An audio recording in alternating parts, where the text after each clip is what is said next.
Salve, turma boa! Semana de 17 a 24 de janeiro de 2024. Vamos lá para os principais fatos nacionais e internacionais, tá? Sempre gosto de fazer minhas considerações iniciais, é verdade? Eu sei que hoje, quando eu estou gravando agora, nesse exato momento, está tendo uma grande manifestação na Argentina, né? E eu quero assim, esperar, porque vai se ver levantamento, tem a noite toda. E aí, na aula da semana que vem, nós abordamos aí essa questão da greve geral na Argentina, tá? Porque tem desdobramento, pode ser que isso se estenda. Então, atualidades é isso, né? A gente grava um momento, mas tem sempre outras coisas. Então, tem que sempre considerar e sempre assistir aulas anteriores e, né? Tô vendo aí que bateu mais de 2.000 visualizações aí, sei lá, acho que 3.000, porque só no YouTube foi 1.600 no último vídeo. Fora dos assinantes, que são mais de 80.000 no canal do Vencendo. Então, eu estou super feliz que vocês estão engajados e perceberam que atualidades né, e os livros são fundamentais para a sua preparação nos concursos públicos, né? Bom, para isso eu sempre costumo deixar os meus endereços aqui para que você possa entrar em contato comigo, né? Então o WhatsApp é o grande canal de comunicação, por assim dizer, para que você... E seguir a gente no Instagram. Agora eu adotei essa providência esse ano de todo dia colocar uma notícia que eu acho relevante no meu canal no Instagram. Então me seguir é uma forma de você diariamente falar, olha, essa notícia aqui é importante.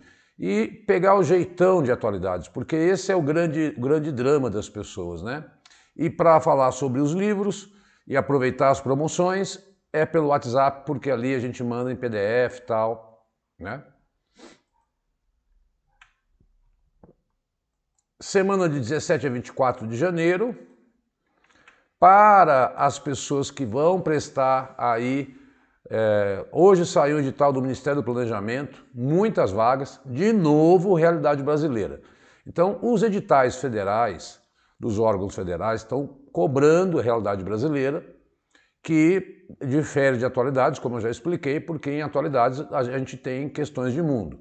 Mas 90% dos editais pedem atualidades, considerando Brasil e mundo, né? Se bem que até nesse do Ministério do Planejamento pediu coisas sobre o G20, sobre os BRICS, e na verdade é a relação do Brasil com o mundo. Então é importante também tentar ter uma noção do que está acontecendo no mundo, tá? Esse é um livro que eu tenho lá, um banco de dados com 1.500 questões de Brasil dos últimos 3 anos, né? Porque a realidade brasileira não é um edital tão fechado como atualidades, que dá um prazo.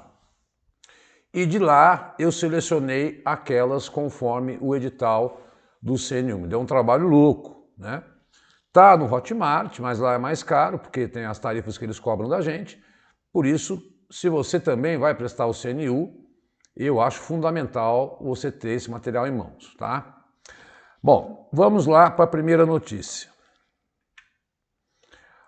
Olha, pessoal, antes de mais nada, eu quero até, assim, acho que eu sempre fui meio... sempre me dei conta, né? E eu estava estudando hoje com uma professora de Direito Constitucional, porque eu quero prestar concursos também e tal. E ela falou uma coisa que eu falei, putz, grila, eu nunca falei na minha aula, né? Mas passem, dá um pause agora, vai lá, pega um caderno e vai anotando, para que você não tenha que ficar voltando a assistir a mesma aula várias vezes. Anota a notícia, dá um pause no vídeo, faz um comentário importante, porque aquilo vira um resumo para você. Então assistir a aula anotando aumenta muito a sua capacidade de memorização. E evita falar, putz, vou ter que assistir aula de novo, tal. É só você folhear. Bom, tem um outro modo também, que é com os livros de atualidades, porque ali você, na hora que vai matar as questões, tem o comentário e é um material que você tem aí em mãos. Mas ao assistir a aula, assista anotando, tá? Então, dá um pause aí agora, pega uma folha de sulfite, tá, um papel e faça o resumo, né? Se você quiser fazer por mês, né? Me sugeriram aí uma playlist. É muito complicado porque são muitas disciplinas e dá muito trabalho, eu gravo toda semana. Isso tem que ser partir lá do curso, né? Eu sou um professor, né? Não me coloque numa saia justa, né? Mas eu acho tranquilo, porque você sabe que toda quarta-feira eu gravo, deve subir na quinta e na sexta. Se não sobe, manda uma mensagem que eles sobem lá para o canal do YouTube. Mas o ideal é que você assine aí o Vencendo o Concurso, que está com preço, ó, e com a qualidade de professores imbatível. Bom, para a primeira notícia, concentração de renda para os mais ricos bate recorde histórico no Brasil, pesquisa da FGV. Super, super, super fundamental. Vamos aos 2 parágrafos. O levantamento divide os estratos entre o milionésio, 0,1% mais rico, o 1% mais rico e os 5% mais ricos e o 95% restante da população adulta brasileira, com 18 anos ou mais. Tá certo? Então, foi isso que eles estudaram, 0,1, 1, 5 e 95.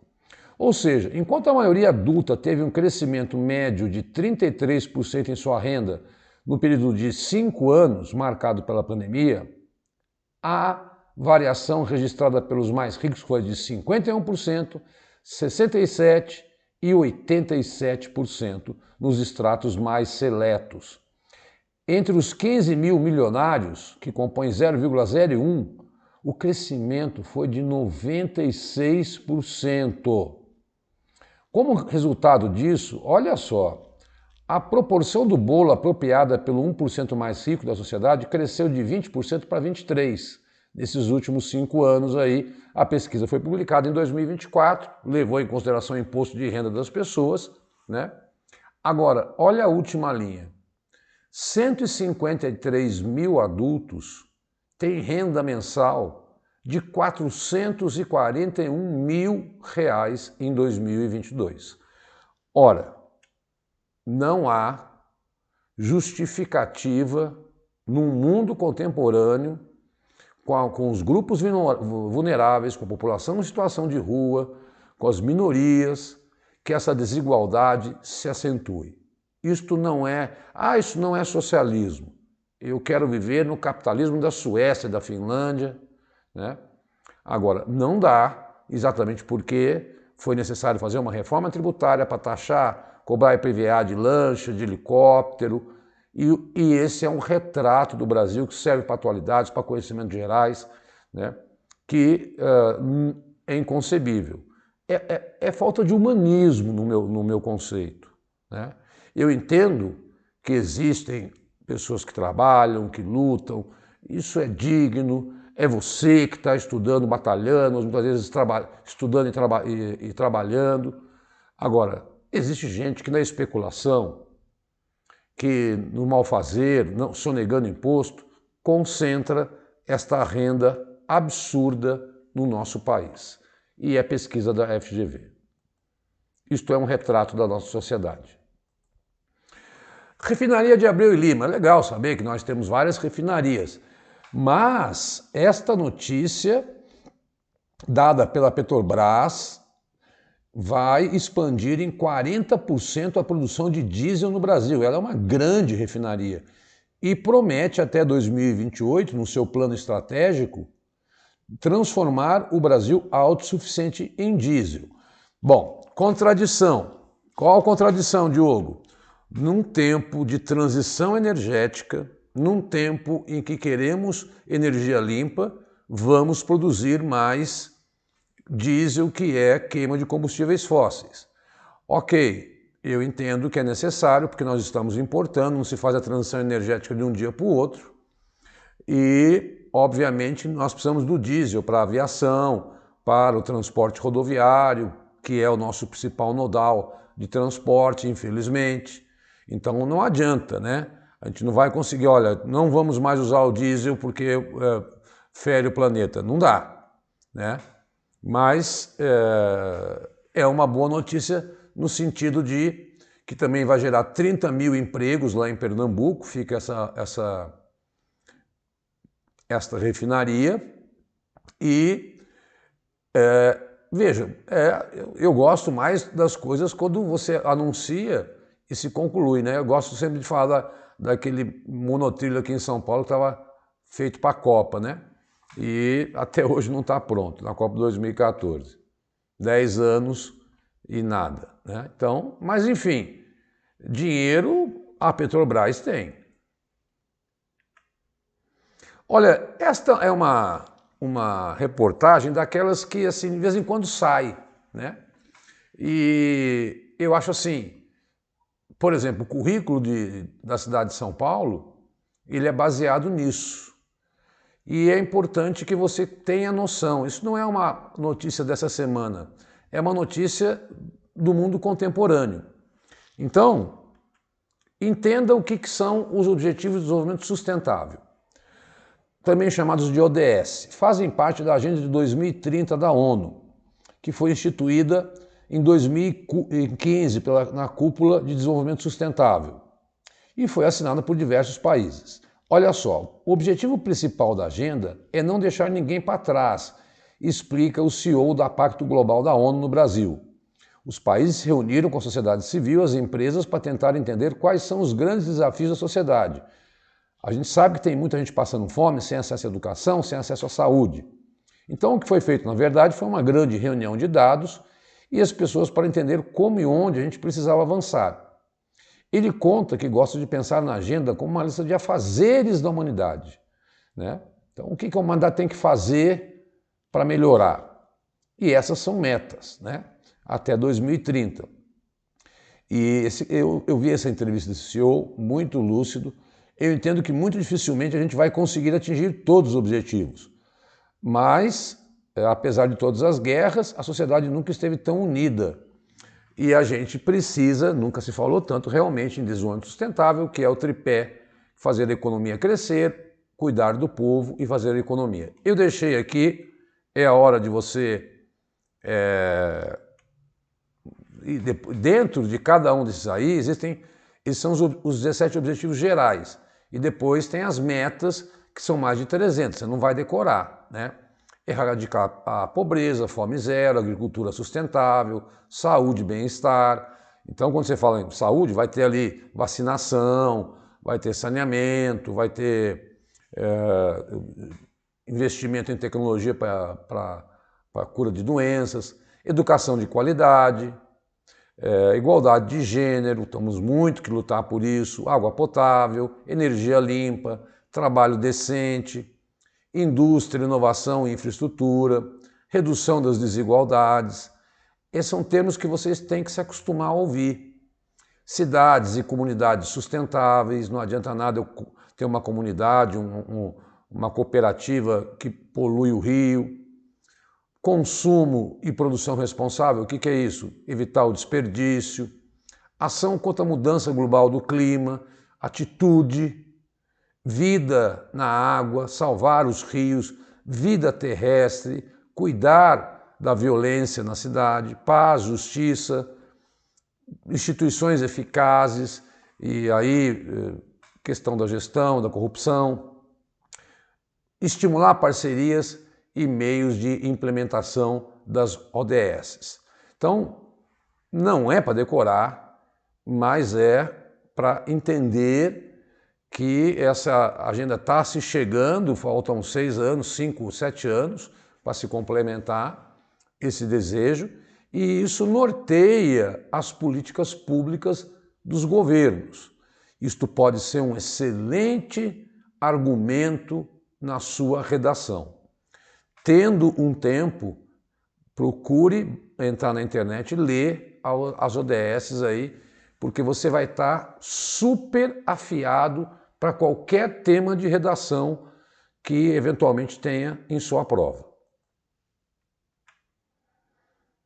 O governo anunciou, eu consigo ficar, uma nova política industrial. O plano vai ser chama Nova Indústria Brasil, vai ser grande parte dele financiado, 270, são 300 bilhões aí até 2026, Isso vem do BNDES, que é um banco estatal que tem essa função de emprestar dinheiro e tem que receber, não pode tomar calote, né? E estimular setores da indústria do Brasil. Foi anunciado na segunda-feira, dia 22. E aqui eu trouxe quais são as metas desse programa Nova Indústria Brasil. Agroindústria, aumentar a participação do setor agroindustrial no PIB de 50% para 70% de mecanização, né? Isso significa você vai tirar emprego de pessoas, mas vai gerar na indústria. Principalmente na agricultura familiar, né? Suprimento pelo menos 95% por máquinas. Complexo industrial da saúde, 70% de necessidades nacionais de medicamentos. O Brasil tem que importar remédios para, assim, acho que é Troveranto, o dia que eu vi que o Brasil importa. E já tem patente quebrada e a gente tem potência. Se a gente faz avião para o mundo todo, não vai fazer remédio, fazemos vacina, se você deixa de gastar esse dinheiro lá fora, comprando, né, lógico que você não vai se isolar do mundo, compra outras coisas. Isso a gente pode produzir aqui, gerar emprego e riqueza aqui. Infraestrutura, saneamento e moradia, reduzir deslocamento em 20%, isso vai ajudar, né? Você vê que outro dia eu vi um economista falando, se você mora perto do trabalho, é como se você vai a pé, é como se você respirasse o ar, tal, é gratuito. Se você mora longe, você tem que pegar ônibus, transporte e tal, e isso faz o PIB crescer, porque precisa de mais transportes. Agora, então, quando o PIB cresce, nem sempre é bom. Por isso que é diferente desenvolvimento de crescimento. Lógico que todos nós gostaríamos de morar perto do trabalho, evitaria poluição, né? E isso geraria renda nas próprias comunidades. Então, cuidado com o crescimento do PIB, ele tem que ser sustentável, né? Transformação digital, transformar 90% das empresas brasileiras digitalmente. Bioeconomia, transição energética. Promover a indústria verde reduzindo em 30% do CO2, ampliando em 50% a participação dos biocombustíveis e a indústria de defesa, investir aí na tecnologia da indústria de defesa, na produção de 50% aí, ao invés de ficar importando armamentos, né? Todo país rico que se desenvolve é bom nisso. Bom, notícia ruim. Descobriram, devido às mudanças climáticas, que uma área de 6.000 quilômetros no norte da Bahia é deserto. Temos deserto. A aridez é a falta crônica da umidade no clima, indicando um desequilíbrio constante entre a oferta e demanda da água. Ela é permanente, difere da seca periódica ou temporária. Então, nós estamos com uma desertificação aí no norte da Bahia. A aridez está aumentando em todo o país, exceto no sul, já com uma média superior a 75, já no centro-norte foi identificada pela primeira vez uma região árida, ou seja, escassez forte de chuva. Tudo isso indica que processo de desertificação podem acelerar nas próximas décadas. Desculpa trazer essa notícia ruim depois de tantas notícias boas, mas você ter que acompanhar porque isso vai ser tema eterno aí nas suas provas. Manchetes. Mais de um terço dos municípios brasileiros tem moradores em áreas de risco de desastres naturais e a gente sabe que o pico da chuva ainda está por vir, né? Então, 1.942 cidades, as pessoas vão para essas áreas porque passam por dificuldades e são áreas mais baratas. E aí depois vem a vulnerabilidade. O Papa Francisco surpreendendo na sua catequese sobre os vícios da luxúria, diz que o prazer sexual é um presente de Deus, mas criticou a pornografia, né? O Papa que já havia sempre, e ele mexe com os setores conservadores da igreja com esses pronunciamentos. O Brasil também surpreendeu, não porque aumentou o visto de brasileiros, de chineses para ficar no Brasil de 10 anos, mas porque ele apoiou que Taiwan é território da China, né? Enquanto que muitos países democráticos do mundo defendem Taiwan como um país independente. Óbvio que o Brasil não quis desagradar a China porque é o seu principal parceiro econômico. Esta é uma recomendação do Conselho do Ministério da Justiça, o uso das câmeras aí nas fardas de policiais e policiais penais. Não é uma lei, é uma recomendação. E aí um protocolo de como deve ser feito isso. Em São Paulo eu posso dizer, diminuiu em metade a mortalidade de policiais. Israel ataca a Síria e 5 oficiais da Guarda Iraniana morrem. Eu vou voltar a falar disso mais para frente, tá? Eu tinha colocado a notícia, mas depois surgiu uma melhor. Gente, a Índia criou uma cidade, Ayodhya, né, que é o Vaticano hindu, no investimento multimilionário, fez lá uma cidade sagrada. E o problema é que essa cidade sagrada na Índia, que faz parte do processo político, né, do presidente Modi, que quer se candidatar ao 3º mandato e quer sempre relacionar a religião hindu ao seu governo.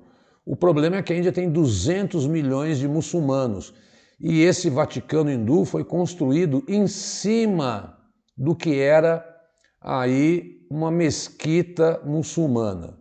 Então a Índia também passa por problemas e conflitos religiosos, mas faz parte do projeto político de unificação e nacionalismo hindu, né? Trump que venceu já a segunda primária em New Hampshire, né? a Nikki Haley dentro do Partido Republicano, porque o DeSantis abandonou, disse que não vai ser mais candidato, o governador da Flórida. O Trump está concorrendo com a Nikki Haley, mas ele já ganhou, é a segunda que ele ganha, segunda primária, né? Que é assim que é feito nos Estados Unidos, em estado a estado. Eu não vou fazer todas, mas as primeiras é importante a gente saber, porque vai dando já o tom de quem será o candidato republicano. Com toda essa pompa de 91 processos que ele tem, mas lá nos Estados Unidos o candidato pode ser candidato mesmo condenado. Mais de 60 são presos no Equador após tentativa de tomada de hospital. Imagina, o presidente do Equador disse que já prendeu mais de 2.000 pessoas. 60 queriam... Há 2 semanas o Equador vive essa crise. Assinou um acordo com os Estados Unidos de cooperação, que não foi detalhado ontem, mas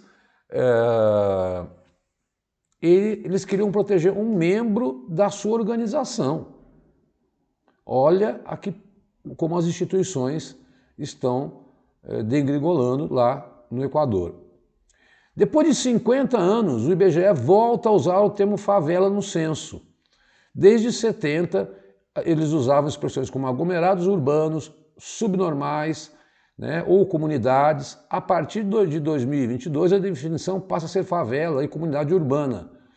Mudança ocorre após demanda das comunidades. As próprias comunidades se autodefinem como moradores de favelas. E aí o censo passou a usar. Essa palavra tinha muito preconceito, foi abandonada porque favela é uma planta do Nordeste, então vinha ser favelado, era um termo pejorativo, mas hoje os próprios moradores dessas comunidades se identificam e têm apreço por essa comunidade e se sentem honrados, dignos de ali viver e não querem ser chamados de forma diferente. Sendo tratado com dignidade e não usar esse termo favelado como um adjetivo pejorativo, preconceituoso, não há problema nenhum, né? E assim eu entendo. Até porque foi uma demanda das comunidades. Vamos para as internacionais. China, 2 milhões. Gente, os países asiáticos estão, que eram assim, consagrados por fazer muitos filhos, né, estão encolhendo. E a China, o segundo ano em seguida, né? Ela tem 1 bilhão de habitantes. O governo autorizou em 2021 que pudessem ter 3 filhos. Lembra que isso durante a minha adolescência, enfim, quando eu dei aula de geografia há muito tempo e tal, a gente falava que muitas mães até jogavam as crianças na rua porque eram multadas por ter 2 filhos. Então era comum você encontrar na China bebês abandonados, né? Mas agora a taxa de natalidade vem caindo, a população está diminuindo, né? 2 milhões de pessoas a menos, com a Índia já passou a China. Isso sempre leva a um problema aí lá na frente, que é a questão das aposentadorias, né? Redução de trabalhadores e consumidores, enquanto os custos do governo, última frase, com idosos e aposentados aumentam. Então é preciso, e aí eu sempre digo, vem daqui a pouco uma nova reforma previdenciária e só aumenta o nosso tempo de aposentadoria. Gente, é aqui que eu quero ficar um tempo com vocês aí, né? A crise se espalhando pelo Oriente Médio e o Irã é o eixo central dessa crise. Entenda como os conflitos estão ligados entre si. Tá? Israel combate o Hamas e o Hezbollah, que são aliados do Irã. E o Irã também apoia os Houthis, grupo rebelde do Iêmen, que há uma semana tem sido atacado pelos americanos e Reino Unido. Tá?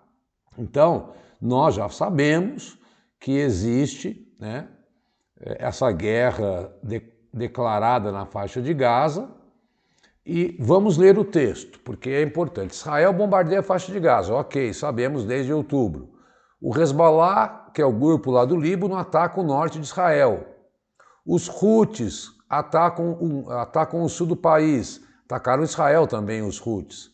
Ambos respaldados pelo Irã. Irã ataca grupo apoiado por Israel no Paquistão. É uma região lá na fronteira entre o Paquistão e o Irã. Já resolveram, parece que já sentaram para conversar. Chama Bugistão, que quer se separar tanto do Irã como do Paquistão. Os dois atacaram essa região. Acabou que matou paquistaneses que não tinha nada a ver com isso. Israel atacou a capital do Líbano para matar um líder do Hamas que estava lá. Navios transportam armas iranianas. Aula passada eu mostrei muito isso para os Houthis, que por sua vez têm atacado cargueiros no Mar Vermelho. Eu discuti isso muito na última aula com vocês, tá? Pedem lá para subir, acho que não subiu ainda no YouTube. Não digam que fui eu que falei. Enfim, o Oriente Médio, região que abriga países do leste do Mediterrâneo até o Golfo Pérsico, vive uma teia de conflitos interligados. E quem é aí o que está alimentando? Não é qualquer país, um dos maiores produtores de petróleo, um país que é chefiado por um líder religioso, que é o Irã.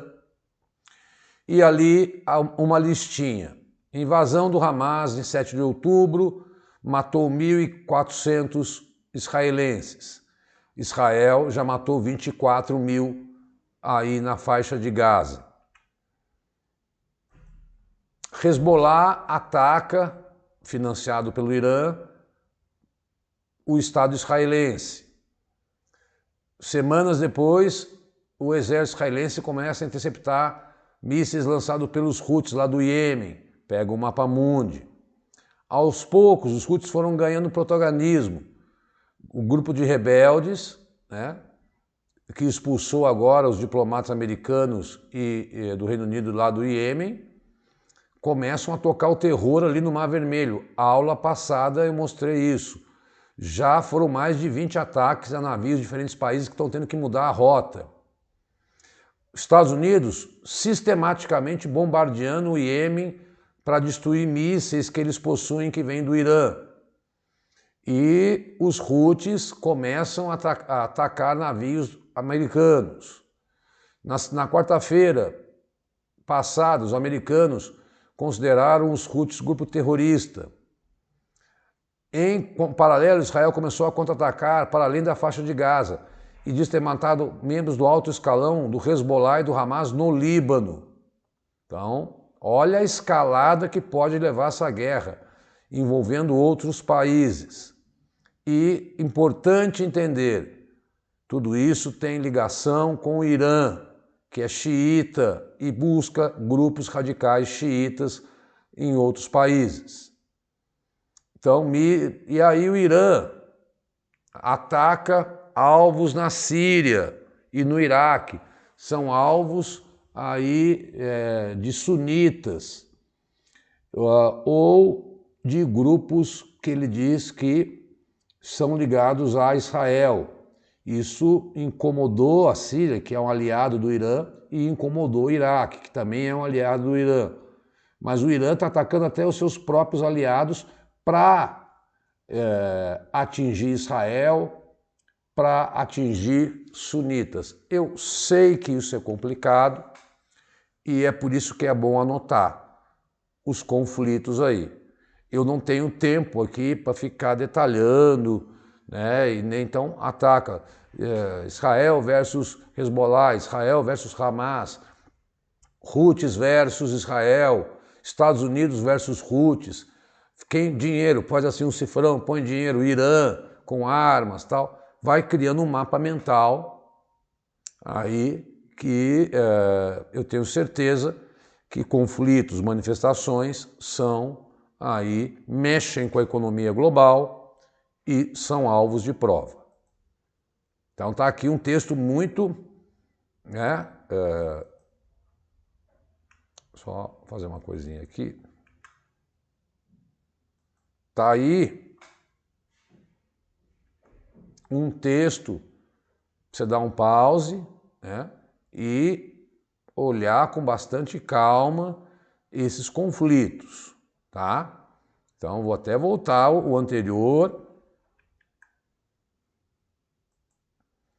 Então, o ponto 8 aí é bem central nessa aula, tá, pessoal? Exatamente nesse momento, 90 mil soldados, eu acabei de ler a notícia, estão fazendo um exercício militar. É óbvio que eles não revelam o que é esse exercício militar, né? E já a Turquia hoje autorizou a entrada da Suécia na OTAN, só falta a Hungria para sacramentar, né? E a Suécia já foi convidada a participar desse exercício militar da OTAN, que agora tem 32 países, com 90 mil soldados, simulando um ataque russo. Vamos lembrar que o início do conflito, que em fevereiro faz 2 anos, que levou à guerra entre Ucrânia e Rússia, foi exatamente o desejo da Ucrânia de entrar na OTAN. E anunciou na quinta e está fazendo hoje. Vamos ver como é que a Rússia vai reagir. A Rússia costuma reagir fortemente a essas ações, né, especialmente atacando civis da Ucrânia.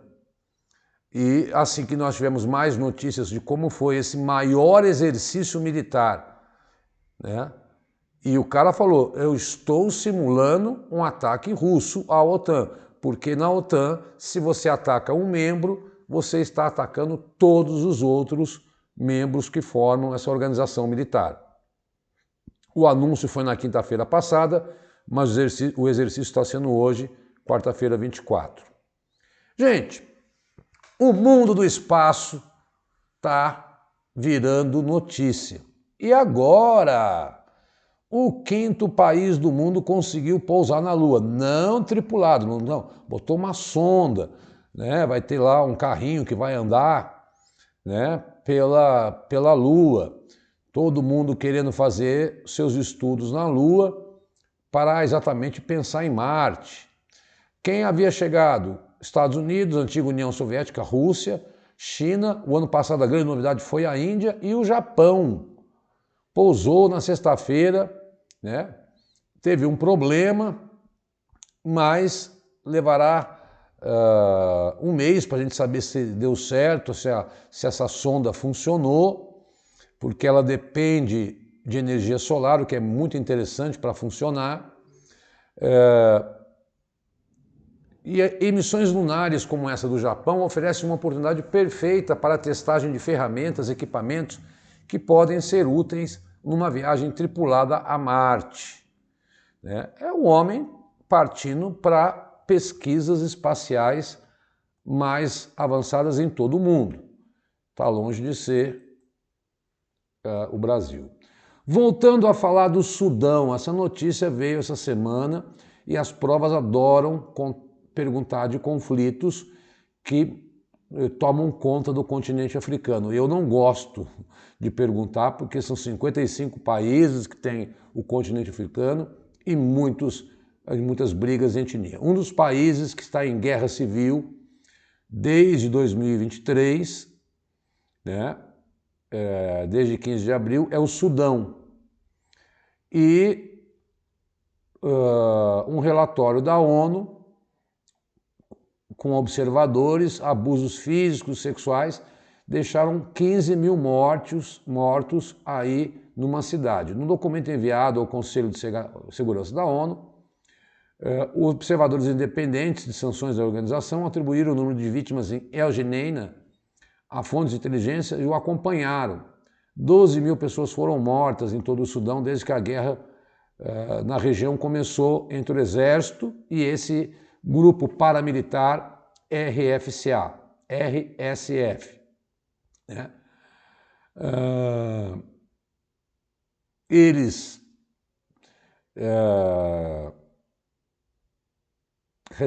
são acusados de receber ajuda dos Emirados Árabes Unidos, mas o Sudão já teve aí 500 mil pessoas, né, fugindo para o Chad, que também está em crise, tal, então aumentando a crise de refugiados.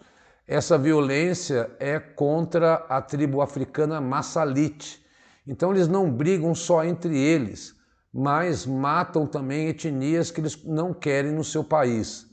Olha que loucura, 15 mil mortos, isso é genocídio, isso é crime para ser levado ao Tribunal Penal Internacional.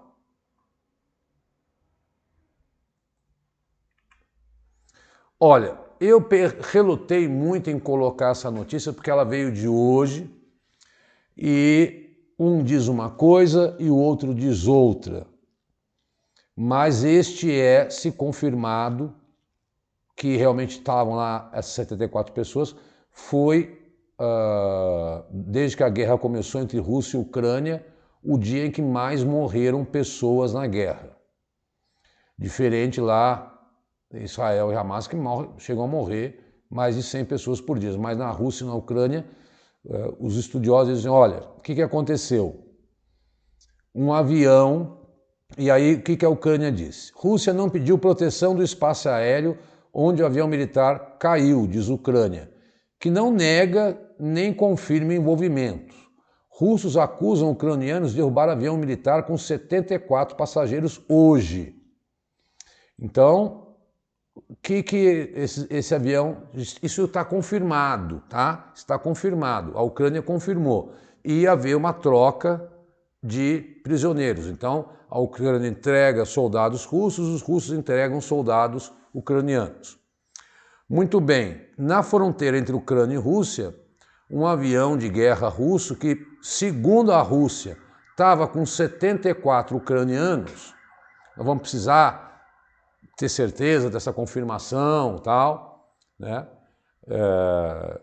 Porque é uma guerra de narrativas, se isso realmente aconteceu, mas eu tenho que contar o fato, né?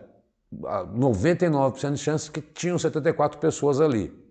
Os ucranianos disseram que era um avião com mísseis. Depois voltaram atrás, disseram não, nós atacamos porque a Rússia não pediu para voar no espaço aéreo ucraniano. Parece que a Ucrânia já está assumindo que fez M, que fez besteira, né? Que acabou matando os seus. E por isso que eu falo que em tempos de guerra não tem ninguém bonzinho, tá? Então, é uma notícia que vai ter desdobramento e, assim como a ação militar, a gente volta a conversar se, né, tudo se confirmar esse desastre aí que era para ser salvar vidas, né? Uma tragédia. Muito bem, pessoal, fica aí. Olha, eu sempre falo, eu acho importante, estou dizendo nessa aula de hoje que você tem que ter o resumo da aula, anotar, vou cobrar isso toda a aula, mas se quiser facilitar a sua vida, nós temos os livros de questões de atualidades, tem lá o específico do CNU, que é a realidade brasileira, que tem questões de Brasil e mundo, né, que tem nos editais de atualidades. Então são os livros do 13 até o 16, 13, 14, 15, 16, abordam o segundo semestre do ano de 2023 e esse último que eu lancei em dezembro tem 120 questões, todas super comentadas, são verdadeiras apostilas de atualidades e eu faço uma promoção.